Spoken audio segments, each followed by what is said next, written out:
అహం బ్రహ్మస్మి, నాలోనే దేవుడున్నాడు. తత్ త్వం అసి, నీలో ఉన్నది కూడా అదే.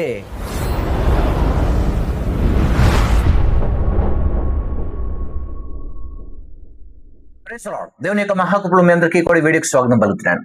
నేను చూసిన ఒక వీడియోలో ఒక హైందవ మరి సహోదరుడు కావచ్చు, లేదా తను కూడా అర్చకుడు అయి ఉండొచ్చు, మేబీ, లేక తను కూడా హైందవ ధర్మాన్ని ప్రచారం చేస్తున్న ప్రచారకర్త, ఏమో తెలియదు. ఈ వీడియోని నాకు ఒకళ్ళు షేర్ చేశారు. తను మాట్లాడుతున్నటువంటి మాటల్లో చాలా అద్భుతమైన విషయాలు నేను గమనించాను, చూశాను. బట్ తను మాట్లాడుతున్న ప్రతి మాట నిజంగా సమాజానికి అవసరం. అంతేకాకుండా తను ఏ విషయాన్ని కూడా దాచిపెట్టుకోకుండా పర్ఫెక్ట్గా, క్లియర్గా అర్థమయ్యే రీతిలో చెప్పారు. సో ముందుగా వారు ఏం చెప్పారు విన్న తర్వాత మనం మాట్లాడుకోవడానికి ప్రయత్నం చేద్దాం. ముందుగా మీ అందరి కోసం ఈ వీడియో. అస్మి, నాలోనే దేవుడున్నాడు. తత్ త్వం అసి, నీలో ఉన్నది కూడా అదే. అంటే అణువున భగవంతుడిని చూసే ఫిలాసఫీ మంది. మరి అలాంటి ఫిలాసఫీని నమ్మేవాడు పక్కవాడిని ఎలా ద్వేషిస్తాడు? నిజం చెప్పాలంటే పబ్లిక్ గా బూతులు తిట్టేవాడు సనాతన ధర్మాన్ని చదవలేదు. వాడు కేవలం వాట్సాప్ ఫార్వర్డ్స్ ని చదివాడు. ఒక సింహం తాను సింహం అని ప్రూవ్ చేసుకోవడానికి ఎప్పుడూ పక్క జంతువుల మీద అరుస్తూ కూర్చోదు.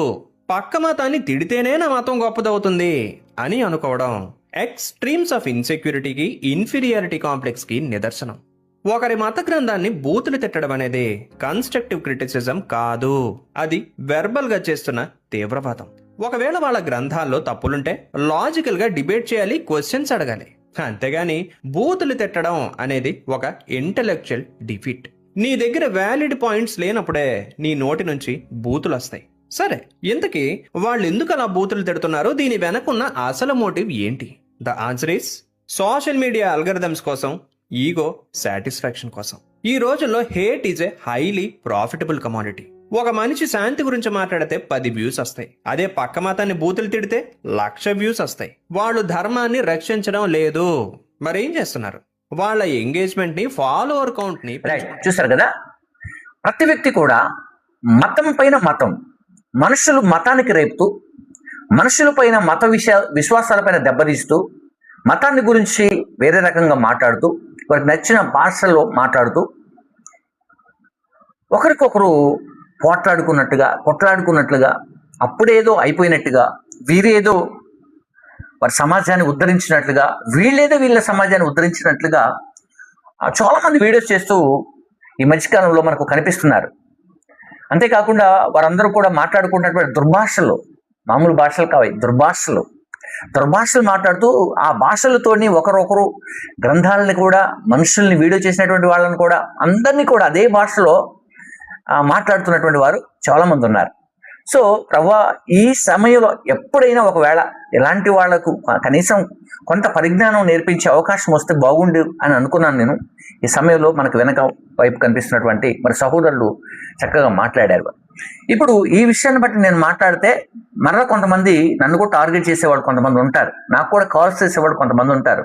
ఇంతకుముందు నేను వీడియో కాల్స్ చేసినప్పుడు ఆ వీడియోస్ చేసి చాలా మంది నాకు కాల్ చేసి మాట్లాడారు, అందరికీ నేను సమాధానం చెప్పాను. సో ఈ విషయం కూడా మరొకసారి మీకు గుర్తు చేస్తున్నాను. మళ్ళీ ఒకసారి ఈ విషయాన్ని గుర్తు చేస్తూ నేను వీడియోలోకి వెళ్తాను. దయచేసి ఇది గమనించండి. ఇది ఎవరికి కౌంటర్ కాదు. కొంత పరిశోధన కావచ్చు, లేదా సమాజంలో అందరూ కూడా క్షేమాభివృద్ధి కోరి బ్రతకాలని నేను కోరుకుంటున్నాను.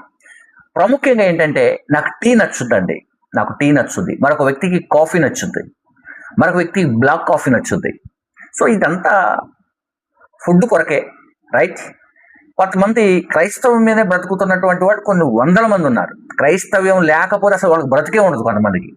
సో నేను అది ఫ్యాక్ట్గా చెప్పగలను. అలాగే ఈ క్రైస్తవం మీద బ్రతుకుతున్నటువంటి ప్రతి ఒక్కరూ కూడా దాని మీదనే భోజనం చేస్తూ, ఆ సమాజం మీదనే తిండి తింటూ, ఆ సమాజం వల్లనే వ్యూస్ పెంచుకొని డబ్బులు తెచ్చుకొని తింటున్నటువంటి వారందరూ కూడా తిరిగి మళ్ళీ విషయం ఎక్కడ కక్కుతారంటే క్రైస్తవం మీద కక్కుతారు.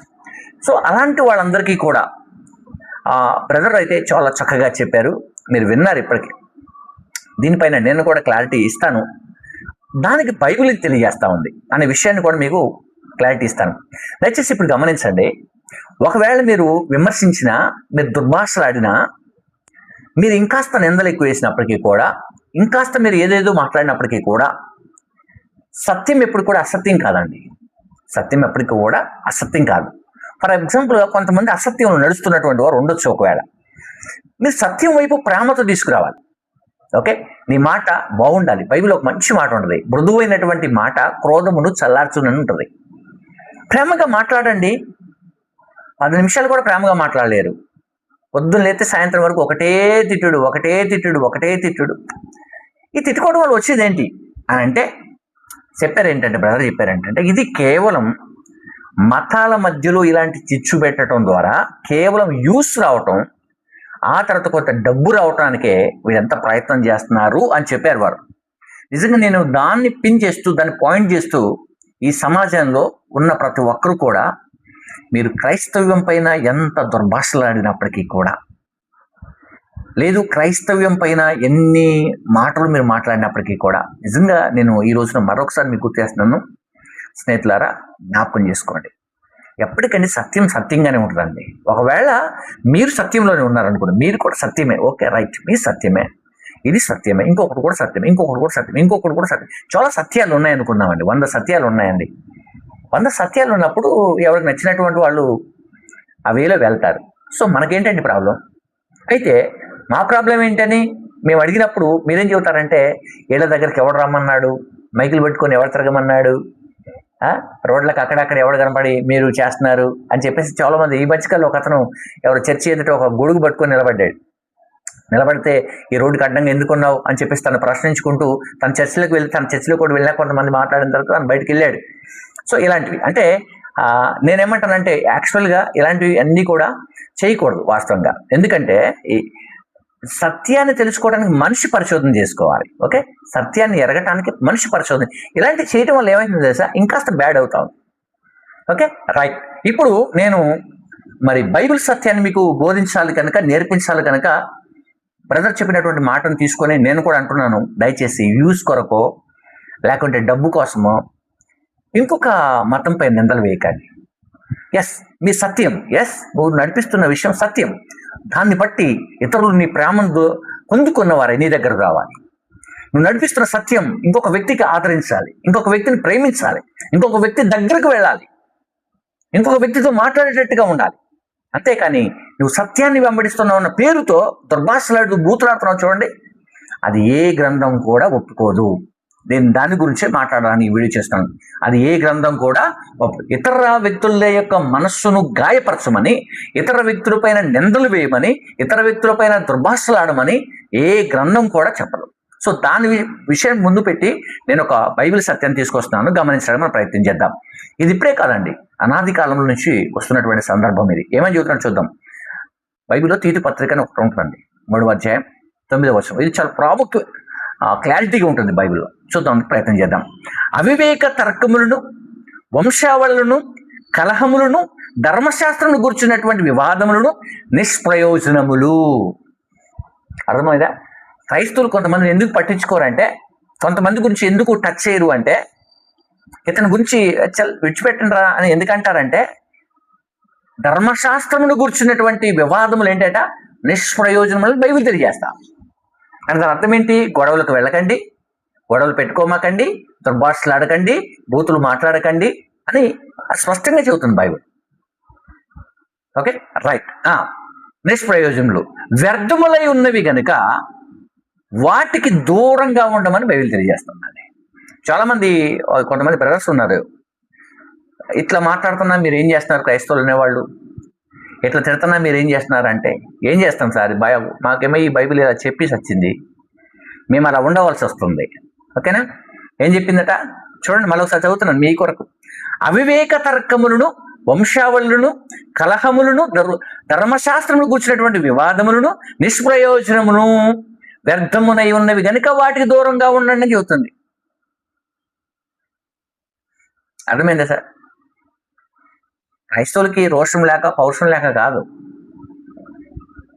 ఏదనంటే మీలాగా స్పందించాల్సిన అవసరం ఎందుకు ఉండదంటే ఇదనమాట. రైట్. నెంబర్ 2, ఫస్ట్ చెప్పాను కదా, ధర్మశాస్త్రం గురించి ఏ విషయం వచ్చినా లేక గ్రంథం గురించి ఏదైనా విషయం వచ్చినా దానిపైన ఏ చేసినప్పుడు కూడా నిష్ప్రయోజనం వ్యర్థములయ్యును అని చెప్పాడు. నెంబర్ 2, రెండోది పాయింట్ 2, 10వ వచనం. మతభేదములు కలిగించు మనుషునికి 1-2 మార్లు బుద్ధి చెప్పిన ఎడల తర్వాత వారిని విసర్జించుము. బట్ చాలా మంది ఉన్నారు, చాలా మందికి చాలాసార్లు చెబుతున్నారు, చాలాసార్లు అడుగుతున్నారు, అడిగిందే అడుగుతున్నారు. లోతు పిల్లలు అట్లా, యేసుక్రీస్తు వారి జన్మ ఎట్లా, యేసుక్రీస్తు వారి యొక్క తండ్రి ఎవరో చెప్పండి, యేసుక్రీస్తు తల్లి ఎక్కడికన్నదో చెప్పండి అని ఆమె పరిశుద్ధాత్మ చేత గర్భమును ధరించినప్పుడు ఆమె ప్రశ్నించేంత వరకు కూడా ఆ దూత ఆమెను కాస్తూ ఆమెను వెంబడిస్తూనే ఉంది. ఆ సంగతి మీకు తెలుసా? పరిశుద్ధాత్మ చేత గర్భవతి అయిన తర్వాత ఆ ఆత్మ, పరిశుద్ధాత్మ ఆమె లోపల ఒక శిశువుగా ఉన్న నాటి నుంచి యేసుక్రీస్తు వారుగా భూమి మీదుగా బయటకు వచ్చేంత వరకు కూడా ఆ దూత కాపలా కాస్తూనే ఉంది, వెంబడిస్తూనే ఉంది యోసేపును, మరియను. ఇది దైవకార్యం కాకపోతే, దేవుని దూతలు వెంబడించో దేవుని బిడ్డారా, ఇది దైవకార్యం కాకపోతే ఇంకోలా ఉంటుంది. చాలా మంది అంటారు, రాణువులు వారు అక్కడ ఉన్న పనులతోటి పాపం చేసి యేసుక్రీస్తు వారిని కన్నా సార్ అని చాలా మంది అంటున్నారండి. చాలా మంది అని ఈ మత భేదాలు కలిగిస్తున్నారు. ఇదే అది అని కొంతమంది ల్యాప్టాప్లు పట్టుకొని కూడా తిరుగుతున్నారు ఈ మధ్యకాలంలో, అడవుల్లో, గుట్టల్లో, చెట్లలో తిరిగి క్రైస్తవులు అంటే ఇట్లాంటి వాళ్ళు ఇట్లా. సో ఎందుకండి, మీకెందుకు? అది తప్పని కాదు, తప్పే కాదు, అసలు తప్పే కానప్పుడు మీరు తప్పని చేస్తున్నారు దాన్ని. రైట్, సరే, నేను ఇంకొంచెం క్లారిటీగా ఇవ్వాలని ఆశపడుతున్నాను. మత భేదములు కలిగించు మనుషునికి ఏం చేయాలట? 1-2 మారులు బుద్ధి చెప్పిన తర్వాత ఏం చేయాలి? వాటిని విడిచిపెట్టమని చెబుతా ఉంది. సో అలా విడిచిపెట్టబట్టే ఈ రోజున క్రైస్తవం పైన ఇంకాస్త ఎక్కువ బుద్ధులు వాళ్ళు ఎక్కువైపోయాయి. ఇప్పుడు కొంచెం సామరస్యంగా ఉన్నారండి, ఈ మధ్యకాలంలో కొంత సామరస్యంగా ఉన్నారు. మరి కొంతమంది అయితే ఉన్నారు, కొంతమంది దానికోసమే పని చేసే కొంతమంది ఉన్నారు, వాళ్ళు మాత్రం కొంత ఎక్కువగానే పని చేస్తున్నారు. గమనిద్దాం. విసర్జించుము. తర్వాత ఏం జరుగుతుంది? అట్టివాడు మార్గము తప్పి తనకు తానే శిక్ష విధించుకుని వాడై పాపము చేయుచున్నాడు. అర్థమవుతుందా? నేను ఒక గ్రంథాన్ని కానీ, ఒక మత విశ్వాసాన్ని కానీ, మతం అంటే ఏంటంటే అసలు మతం అనేది అసలు రిజిస్ట్రేషన్ లేదు, మతానికి రిజిస్ట్రేషన్ లేదు ఎక్కడ కూడా. మతం అనేది విశ్వాసం, ఎవరి విశ్వాసం వాళ్ళది. మత విశ్వాసం పైన గనుక వారి విశ్వాసం పైన గనుక నేను గాయపరిస్తే, ఆ విశ్వాసాన్ని నేను గాయపరిస్తే, లేదా ఆ విశ్వాసం పైన నేను నిందలు వేస్తే ఏమవుతుంది తెలుసా? పాపం అవుతుందండి. ఆ విశ్వాసం పైన నేను నిందలు వేస్తే, గాయపరిస్తే ఏమవుతుంది తెలుసా? పాపం అవుద్ది. ఇక్కడ రాయబడింది ఆ మాట, చక్కని మాట రాయబడింది అక్కడ. అట్టివాడు మార్గము తప్పి తనకు తాను శిక్ష విధించుకుని వాడై పాపము చేయుచున్నాడని నీవు ఎరుగుదువు. అందుకే విడిచిపెట్టమన్నాడు దేవుడు. కాబట్టి మేము విడిచిపెట్టేస్తాం. సో ఫ్రెండ్స్, నిజంగా మీలో కూడా మార్పు రావాలి. మనము భారతదేశంలో ఇక్కడ అందరూ కూడా ఏమంటారంటే ఒక్కళ్ళే ఉండాలా, ఇద్దరు ఉండాలా, ముగ్గురు ఉండాలా? ఏంటండి ఇది? అసలు ఈ వ్యత్యాసం ఎందుకు మనకి? మనమందరం కూడా దేవుని పిల్లలమే, మనమందరం దేవుని పిల్లలమే. మనం ఎవరిని ఎవరు గాయపరచుకోకూడదు, ఎవరిని ఎవరు దూషించుకోకూడదు, ఎవరిని ఎవరు అవమానపరచుకోకూడదు. ఒకవేళ ఇలా చేస్తేనే డబ్బులు వస్తాయని ఛానల్స్ పెట్టుంటే, ఇలా చేస్తేనే డబ్బులు వస్తాయని కనుక మీరు అలా చేస్తుంటే, దయచేసి ప్లీజ్ ఈ విషయాన్ని మీరు అందరూ కూడా ఆలోచన చేసుకొని నిజంగా డబ్బుల కొరకు దేవుని శిక్షను పొందుకోమాకండి. డబ్బు కొరకు మాత్రమే వెళ్ళి పాపంలో పడమాకండి. డబ్బు కొరకే వెళ్ళి ఈ నోరును చూసారా? బైబిల్లో ఉంది ఒక మాట, నోటిని నాలుకను భద్రం చేసుకునేవాడు ధన్యుడన్నది. మనము ఈ నోరిచ్చింది దుర్భాషలాడతాను కదండి, మనల్ని ఈ భూమి మీదకి నడిపించిన ఈ సృష్టికర్త అయిన జీవము కలిగినటువంటి దేవుని ఆరాధించడానికి మన నోరు చాలా చక్కగా ఉండాలి. ఒకవేళ ఒక వ్యక్తి తిడుతున్నాడు, ఆ వ్యక్తి మనం తిట్టాడు, సో మనం తిట్టడం కాదు అక్కడ, ఆ వ్యక్తి మనల్ని పొగిడే రోజు రావాలి, మన విలువ తెలుసుకునే రోజు రావాలి. కాబట్టి మనం అలా ఉండాలని, మన భారతదేశ రాజ్యాంగం యొక్క హక్కులను ఎవరు కూడా కాల రాసకుండా అందరూ కలిసిమెలిసి ఉండాలని నా ప్రగాఢ విశ్వాసం, నా ప్రగాఢ నమ్మకం కూడా అదే. అందరం అలా ఉందామని కూడా నేను కోరుకుంటున్నాను. సో ఈ సమయంలో మరి ఈ వీడియోలో మాట్లాడినటువంటి బ్రదర్ కూడా నేను శుభాలు తెలియజేస్తున్నాను. మరి వారు ఎవరైనా నాకు కరెక్ట్గా పర్ఫెక్ట్గా తెలుసుకొని నేను మరొక వీడియో చేయడానికి కూడా ప్రయత్నం చేస్తాను. అప్పటి వరకు వారికి ఈ వీడియోని వీక్షించిన మరి మీ అందరికీ కూడా మన దేశంలో ఉన్న ప్రతి రాష్ట్రంలో సమాధానం ఉండాలి. ఇప్పుడు గమనించండి, మన దేశంలో అల్లర్లు జరుగుతున్నాయి, ఎగ్జామ్స్ విషయంలో, పిల్లల విషయంలో గొడవలు జరుగుతున్నాయి. గమనించండి, ప్రతిరోజు కూడా ఇలాంటివి తీసుకురాకుండా దేశ అభివృద్ధి కొరకు, దేశ సంక్షేమం కొరకు, దేశం యొక్క ఉన్నతమైనటువంటి గొప్పతనం కొరకు మన దేశంలో కొన్ని కంపెనీస్ పెట్టాలి, మనం కూడా కొన్ని బ్రాండ్ అంబాసిడర్గా మార్చబడాలి. ప్రతి రాష్ట్రం ఒక ఉన్నతమైనటువంటి స్థాయికి వెళ్ళాలి, ప్రతి రాజధాని ఒక ఉన్నతమైనటువంటి స్థాయిలో ఉండాలి. మన దేశ జనాభా పెరుగుతూ ఉంది, దాని ప్రకారంగానే ఇంకా మన ఆస్తులు కావచ్చు, మనకున్నటువంటి జీపీటీ కావచ్చు, అన్నీ కూడా ప్రతిదీ కూడా ఓట్ చేస్తూ మన దేశాన్ని ఉన్నతమైనటువంటి స్థాయికి తీసుకోవాలన్నదే నా విశ్వాసం. అది నేను అలా ఉండాలని నేను మనసారా కోరుకుంటున్నాను. అందులో నేను ఉండాలని కోరుకుంటున్నాను. నేను ఎవరిని ఆరాధన చేసినా, నేను ఎవరిని ప్రార్థన చేసినా, ఎవరి దగ్గరికి నేను వెళ్ళినప్పటికీ కూడా, ఎక్కడికి వెళ్ళి నేను ఒకవేళ నాకు విశ్వాసాన్ని నేను వ్యక్తపరుచుకున్నప్పటికీ కూడా ఇంకొకరిని విశ్వాసాన్ని గాయపరిచేటట్టుగా కాకుండా, ఇంకొకరి విశ్వాసం పైన నేను ఏమంటారు దాన్ని మట్టి వేసినట్టుగా కాకుండా, నా విశ్వాసాన్ని నేను ప్రేమించుకుంటూ ఇతర విశ్వాసాలని గౌరవించాలనేదే నాకున్నటువంటి విశ్వాసం. అప్పుడే ఈ దేశ క్షేమం మనందరి చేతిలో ఉంటుంది. సో మనందరం కూడా అప్పటికీ కూడా ఇంకా మారి మంచి మనసు కలిగి మన దేశ అభివృద్ధి కోసం మనం పాటుపడదాం. So may God bless you. మేరా భారత్ ఇండియా స్తోత్రం కలుగును గాక. ఆమేన్.